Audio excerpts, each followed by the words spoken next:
Rekaman pergerakan tentara Ukraina di bawah tembakan hebat dari artileri Wagner di desa Krasnaya Gora di utara Bakhmut, Artyomovsk, beredar di Telegram pada Jumat 14 Januari 2023. Pasukan Ukraina diklaim mundur di sepanjang jalan Pervomaiskaya ke arah pendaratan di pinggiran utara desa.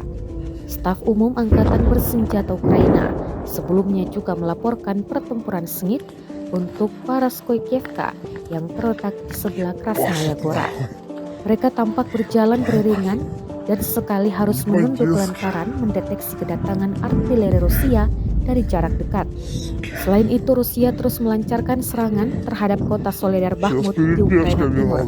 Bahkan bom sudah dilempar ke wilayah itu sebanyak 91 kali sejak pertempuran intens terjadi sebulan terakhir.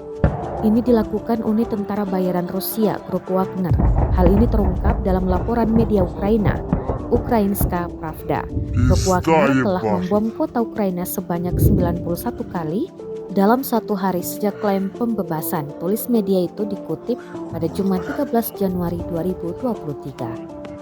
Rusia melaporkan secara total 372 pesawat Ukraina dan 200 helikopter, 2.876 kendaraan udara tak berawak, 400 sistem rudal anti pesawat dieliminir sejak awal operasi khusus.